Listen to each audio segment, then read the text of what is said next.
की सरजमीन का वो हिस्सा है जिसकी सूरज सबसे पहले कदम बोसी करता है।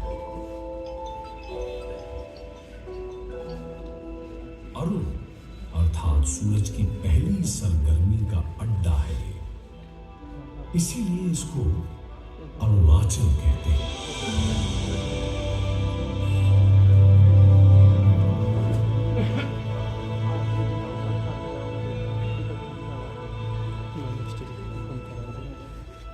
अरुणाचल यानी सूर्य सौंदर्य से आभूषित हमारे देश का गौरव, हमारे देश की पहचान।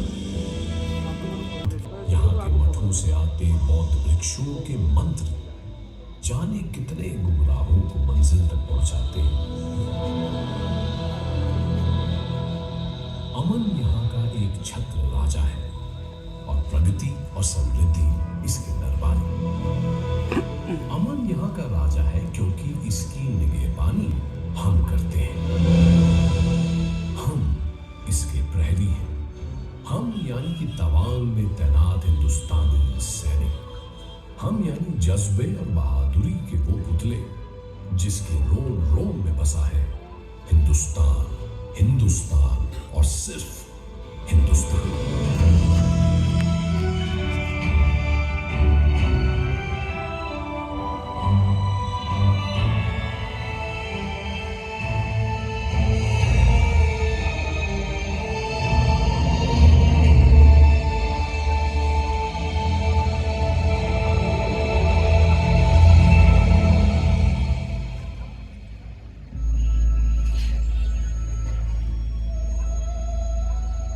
ये इलाका तवांग गांग्याम लांगसिंग कहलाता है, पर हमारे लिए ये हिंदुस्तान की रौनक में इजाफा करने वाला एक चमकता जेवर है। बौद्ध मतावलंबियों के इस उपासना स्थल में 8 मीटर ऊंची बुद्ध की प्रतिमा जिस बेखटक ध्यान में बैठी है उसी को सहजते हैं।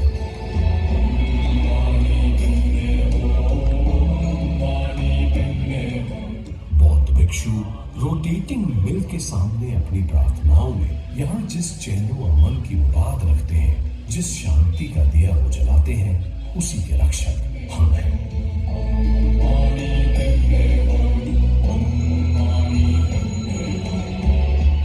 तवांग से 92 किलोमीटर दूर ये गगनचुंबी बौद्ध स्तूप जो कि नेपाल के बोधिनाथ स्तूप से प्रेरित है, जिनयान की पुरातन लामा प्रथा का भव्य सबूत है। इस स्तूप का 186 फीट का आधार ठीक वैसा ही अडिग है जैसी कि देश के प्रति हमारी निष्ठा।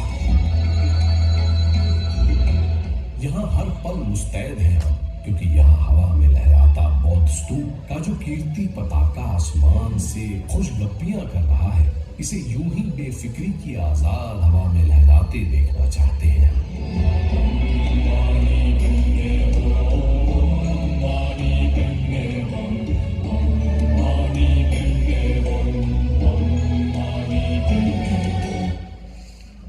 सरहदी जद पर बसा भारत का ये नैनाभिराम हिस्सा दुश्मनों की साम्राज्यवादी मंशा को लुभाता रहता है। भारत के इस दुलारे के साथ कहीं कोई अनहोनी ना हो, आत्म आहुति के भाव से भरे सदैव सतर्क रहते हैं यहाँ हम।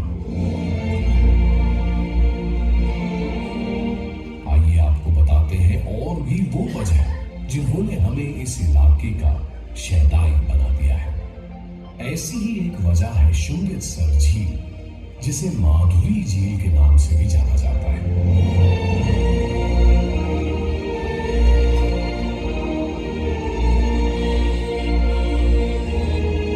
हिंदुस्तान का हर हिस्सा तितली के पंखों सा है, छूते ही हाथ में अपना धनक रंग छोड़ जाता है। कभी कुछ अपना लेता है तो कभी कुछ दे जाता है। शुंगितसर लेक नाम की इस खूबसूरत झील ने माधुरी नाम तब अपना लिया जब मशहूर अदाकारा माधुरी दीक्षित फिल्म कोयला की शूटिंग का हिस्सा बन इस दिलजोई फजा में आई।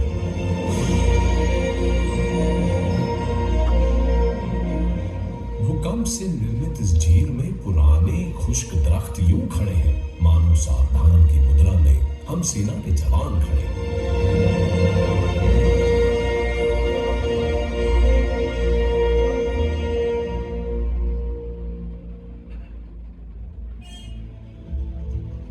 के सुदूर उत्तर पूर्व के माणिकों में एक और माणिक है, पैंगैंग टैंग सो, जो शहर से 14 किलोमीटर दूर स्थित है।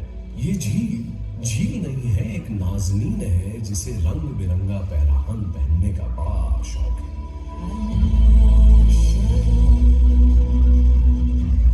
दिन के सफेद शफाक पहलू में ये झील नीला घूंघट ओढ़ लेती है तो बारिशों के मौसम में कोहरे की चादर।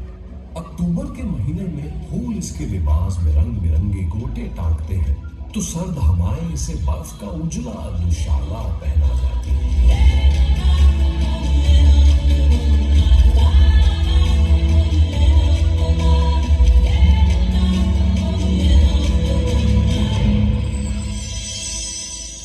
हम इस इलाके की मिट्टी की ही नहीं, यहाँ की संस्कृति, यहाँ की परंपराओं की भी पहरेदारी करते हैं। स्थानीय नववर्ष पर तवांग में लोसार उत्सव जब मनाया जाता है तो हम भी खुद को हिंदुस्तान की इंद्रधनुषी संस्कृति में सराबोर कर देते हैं।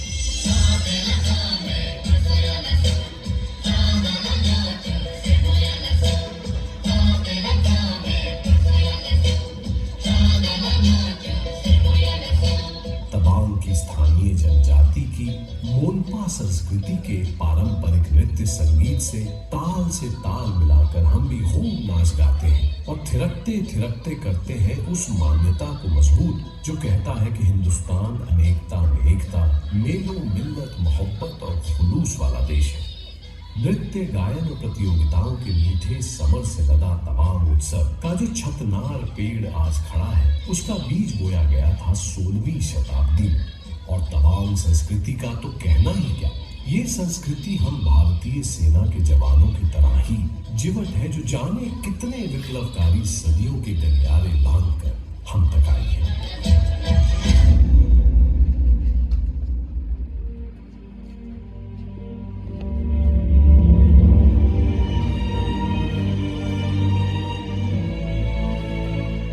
तवांग का इलाका 500 से 600 ईस्वी तक मोम पाकिटन के समर्थ शासन के अधीन हुआ करता था। खूब फला फूला था तभी।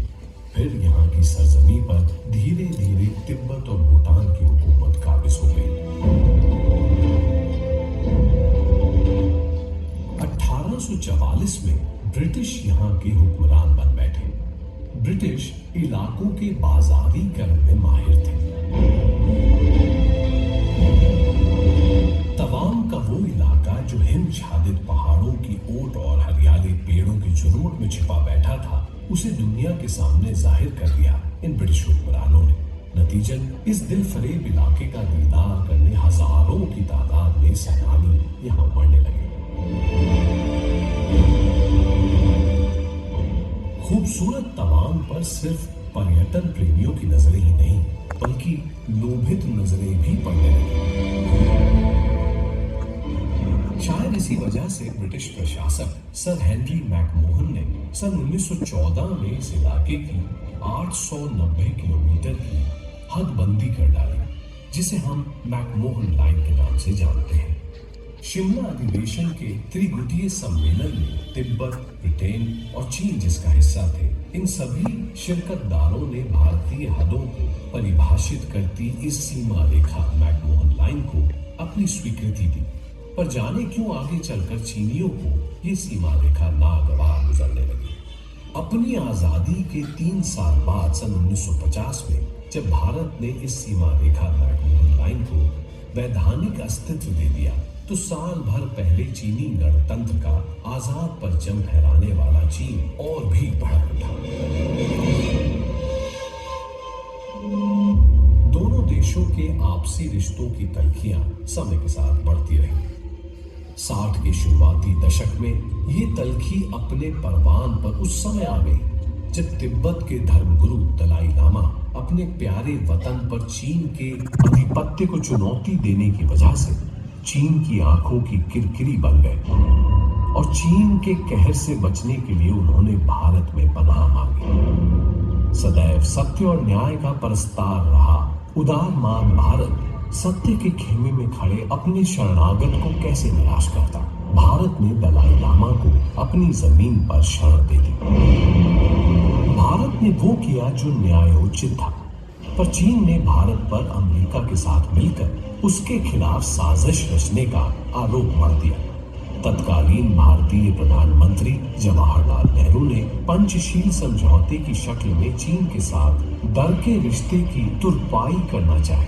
उसी नियत से उन्होंने हिंदी चीनी भाई भाई का नारा भी बुलंद किया। चीनी प्रधानमंत्री चाओ एन लाई ने नेहरू की इस पहल को एक सकारात्मक जवाब दिया, पर वो चीन का ऊपरी स्वांग भर था। अंदरूनी तौर पर चीन भारत पर हमला करने की गुपचुप तैयारी करता रहा और अंततः उसने भारत की पीठ पर खंजर उतार ही दिया।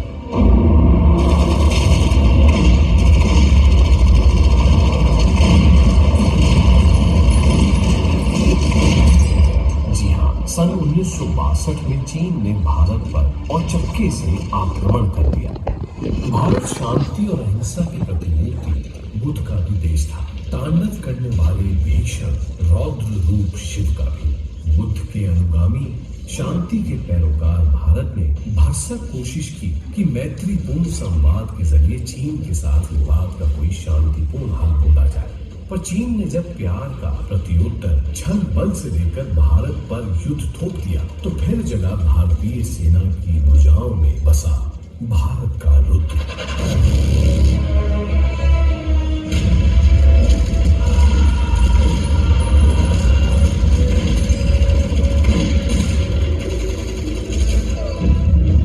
लंबी परातंत्रता और विदेशी आक्रांताओं के आक्रमण के लंबे सिलसिले से भव्य चोटिल भारत अपनी आजादी की उन्मुक्त हवा में खुद को पुनर्गठित कर ही रहा था कि मौका परस्त चीन ने भारत पर हमला बोल दिया। तब आजाद भारत की सैन्य शक्ति अपनी बाल्यावस्था में थी, पर चीनी हिंदुस्तान के बाबत ये भूल गए कि हिंदुस्तान वो मुल्क था जहां हक और हुकूक के लिए एक नन्ही चिड़िया भी बाज से लड़ने का बूता रखती थी। मुझे तेरी कसम, हम अपना फर्ज निभाएंगे। अब तलक जिए बस तेरे लिए मर जाएंगे। वंदे मातरम, वंदे मातरम, वंदे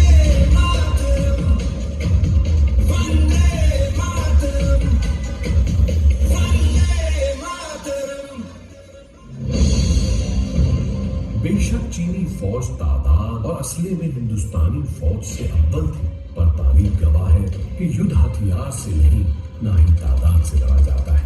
युद्ध लड़ा जाता है केवल और केवल हौसले से।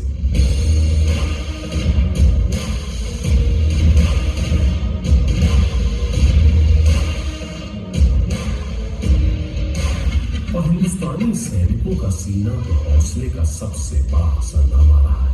ये हिंदुस्तानी वीरों का हौसला और पराक्रम ही है कि सदियों दर सदियों सैकड़ों आक्रमण झेल चुका हिंदुस्तान अब भी गर्वीली मुस्कान के साथ अशुभ अविजित खड़ा है। हिंदुस्तान और हिंदुस्तानियों के इसी कभी न हार मानने वाले जज्बे पर मशहूर शायर इकबाल ने क्या खूब लिखा है। यूनान, मिस्र, रूमा सब मिट गए जहां से, बाकी अभी तलक है नामो निशान हमारा। कुछ बात है कि हस्ती मिटती नहीं हमारी, सदियों रहा है दुश्मन दौरे जहां हमारा।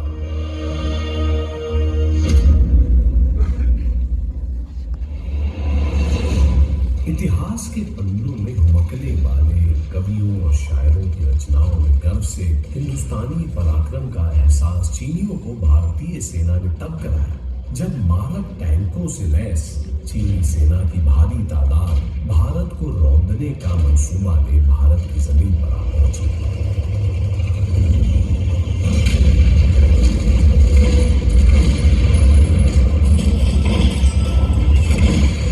1962 के इस तांडवकारी युद्ध में भारत ने बेशक जान माल के नुकसान के लिहाज से मात खाई, पर उस युद्ध में मनोबल के मामले में, पराक्रम के प्रदर्शन के मामले में भारतीय सेनाओं ने चीन को अपना जौहर खूब दिखाया।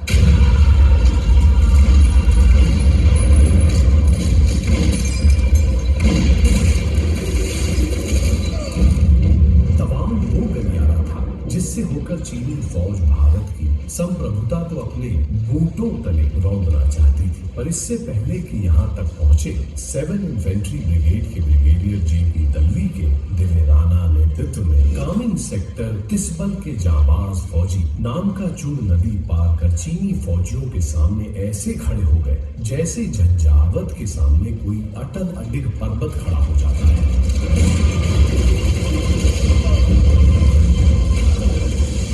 तवांग स्थित ब्रिगेड के अंतर्गत भारतीय सैनिकों की केवल 4 इन्फेंट्री बटालियन थी और सामने थी चीनी फौजियों की 24,000 की भारी तादाद। मामला एक तरफा था, पर फिर भी भारतीय जवान पूरे जोश और बलबले के साथ वहां डटे रहे। हम भारतीय जवानों को सिर्फ चीनियों की तोप बंदूक से रुआ नहीं देना था, उन्हें निपटना था चीनी फौजियों की अय्यारियों से भी। और यही वीरोचित आमने सामने की लड़ाई लड़ने वाले भारतीय जवान चूक गए। चीनियों की फौज की विशाल टुकड़ी ने इस मोर्चे पर भारतीय सैनिकों को उलझाए रखा और दूसरी ओर उनकी एक और बड़ी फौजी टुकड़ी ने 21 अक्टूबर के मनहूस दिन दूसरी दिशा से कम सैन्य तैनाती वाले भारतीय मोर्चे थांगला रेंज पर धावा बोल दिया। इस मोर्चे पर मौजूद मुट्ठी भर सैनिकों ने अदम्य साहस दिखाते हुए चीनी फौजियों की विशालकाय टुकड़ी को लोहे के चने चलवा दिए। बड़ी मुशक्कत और जान माल के काफी नुकसान के बाद ही चीनी फौज इस मोर्चे पर कब्जा कर पाई।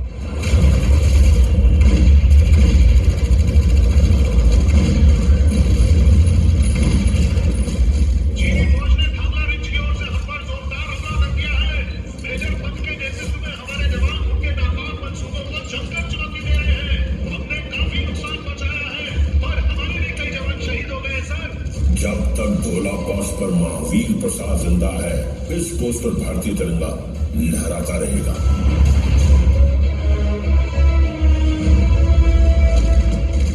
चीन भारत पर ताबड़तोड़ चौतरफा आक्रमण कर रहा था। इसने 23 अक्टूबर को आसाम राइफल्स की पोस्ट बुमला पर भी जोरदार हमला बोल दिया। इस पोस्ट की कमान सूबेदार जोगिंदर सिंह के हाथों में थी। सिंह, क्या खबर है? चीनी फौजियों ने हम पर तीनों तरफ से हमला कर दिया है। वो 300 की तादाद में है और हम 30, और फिर भी हमने हार नहीं मानी सर। हमने उनके कई सैनिक मार गिराए। शाबाश जाबाजों, तुम किसी तरह थोड़ी देर और मोर्चा संभाले रखो, हम रिइंफोर्समेंट भेज रहे हैं।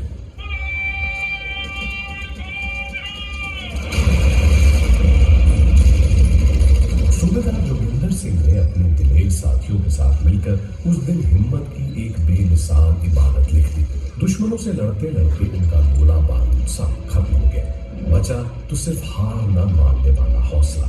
इसी हौसले के बलबूते वे अपनी प्यारी मातृभूमि के लिए मौत से निहत्थे हाथापाई करते रहे।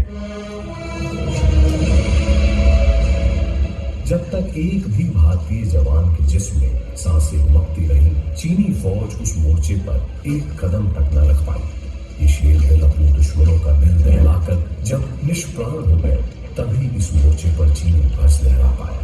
सूबेदार जोगिंदर सिंह को उनके अदम्य शौर्य के लिए मरणोपरांत परमवीर चक्र से नवाजा गया।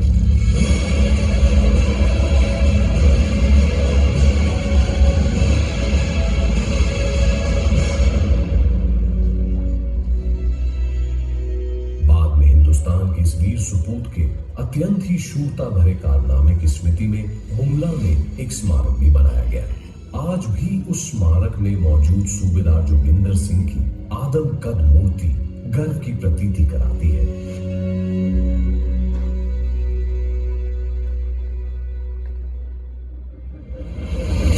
भारत का चीन से युद्ध सिर्फ युद्ध की एक कहानी मात्र नहीं, एक देश के लिए प्राणाहुति देने वाले भारतीय वीरों की आपसी होड़ की गर्वीली गाथा है, जिसे सुनकर हिंदुस्तानियों का सिर फख्र से ऊंचा हो जाता है। देशभक्ति और शहादत की अनूठी अनगिन मिसालों में से ऐसी ही एक मिसाल है चौथी गढ़वाल राइफल का वीर सिपाही जसवंत सिंह, जिसने युद्ध की उस भयावह रात 11,000 फीट की ऊंचाई पर अकेला महज एक लाइट गन के बूते चीनी फौज के कारवां को रोके रखा। ज्यादा सक्षम मीडियम मशीन गन से लैस चीनी फौज सैकड़ों की तादाद में इस वीर सिपाही पर ताबड़तोड़ वार करती रही। पर जब्बर हार वाला ये बाका उन्हें ईंट का जवाब पत्थर से देता रहा। इस बहादुर की बहादुरी और मातृभूमि के लिए अपार प्रेम देख स्थानीय बाशिंदे सेना और मूली की रगों का लहू भी तेजाब सा उबलने लगा। वे भी अपनी जान की परवाह न कर उस समर कुंड में कूद पड़े।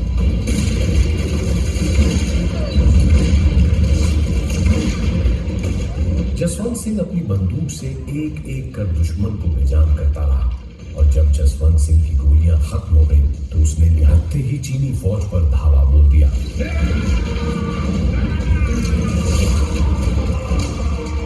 और दुश्मन की एक मशीन गन अपने कब्जे में लेकर उनके ही असले से उस उतंग पहाड़ पर उनकी कब्र खोद दी।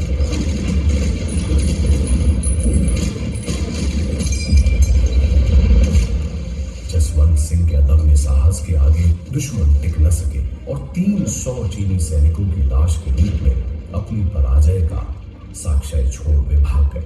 अपने कर्तव्य का निर्वहन करने के बाद बुरी तरह घायल जसवंत ने मृत्यु को इजाजत दी कि वो उसे अपने आगोश में ले ले। पराक्रम के इस विरले प्रदर्शन के लिए जसवंत सिंह को मरणोपरांत महावीर चक्र से सम्मानित किया गया।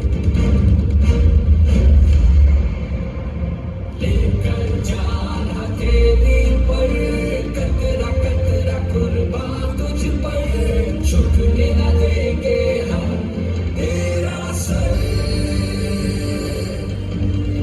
लेकर जाना तेरी पर कतरा कतरा कुर्बान तुझ पर, झुकने न देंगे हम तेरा सर।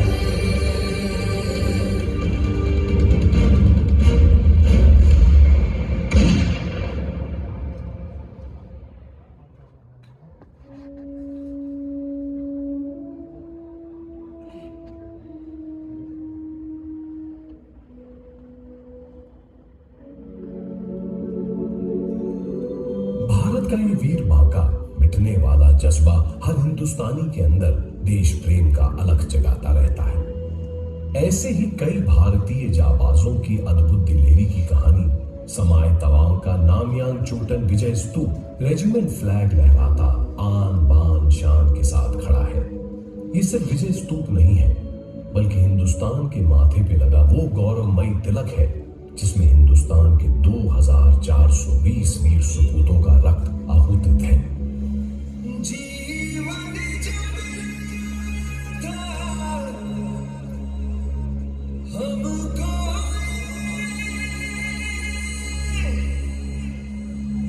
वो देश पे हमने वार दिया,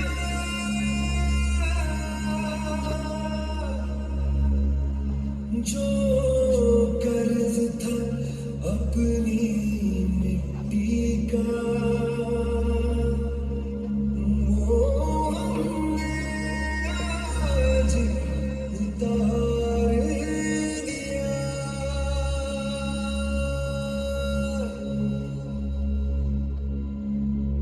हम करना नहीं खोने का मेरे,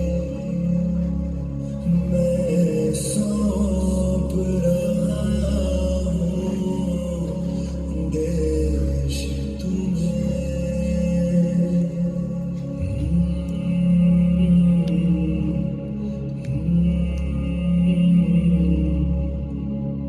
मिटने नहीं देना आने कभी, कम हो वतन की शान कभी। वंदे मातरम, वंदे।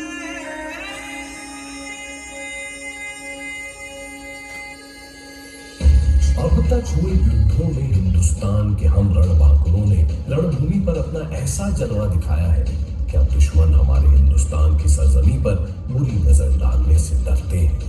हम वीरों ने खुद को न्यौछावर कर भारत के लिए शांति अर्जी है, चाहे सामरिक क्षेत्र हो या आर्थिक सामाजिक क्षेत्र। भारत अब तक मोर्चे पर लगातार द्रुत गति से प्रगति के पथ पर अग्रसर है। इस शांति काल में भी तवांग में तैनात भारतीय सेना का हमारा कर्मठ ब्रिगेड आराम की गोद में नहीं बैठा है, बल्कि इस खूबसूरत पर दुर्गम इलाके के उत्थान के लिए सतत प्रयत्नशील है। इलाके की किसी भी आपात स्थिति में हमारा ब्रिगेड संकट मोचन बन फौरन पहुंच जाता है, चाहे पर्यटन को बढ़ावा देकर यहाँ के बाशिंदों के लिए रोजगार पैदा करना हो या इलाके की सद्भावना और समरसता को सींचना सहेजना हो। तवांग ब्रिगेड तवांग के चौतरफा विकास के लिए पूरी तरह से प्रतिबद्ध है। हम तवांग ब्रिगेड के जवान बीमार और प्राकृतिक आपदाओं से ग्रस्त लोगों के लिए ही नहीं, बल्कि पालतू पशुओं के लिए भी हर संभव मेडिकल और राहत शिविर लगाते हैं।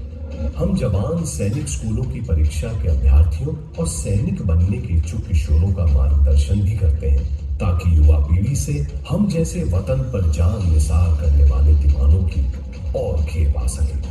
हमने जवानों के अनाथों की परवारदारी के लिए मंजूश्री फाउंडेशन की स्थापना भी की है। इस फाउंडेशन के बैनर तले भारतीय सेना की सरपरस्ती में बेसहारा बच्चों के न केवल रहन सहन भरण पोषण की व्यवस्था है, बल्कि आर्मी स्कूल तेजपुर में इन बच्चों की शिक्षा का प्रबंध भी किया गया है। हम सैनिकों द्वारा संचालित इसी तरह का एक अन्य स्कूल है विद्याश्री स्कूल, जहां दिहाड़ी पर काम करने वाले गरीब मजदूरों के बच्चे अपनी नन्ही आंखों में पल रहे खुश ख्वाबों को भुनाने की दिशा में प्रयासरत हैं।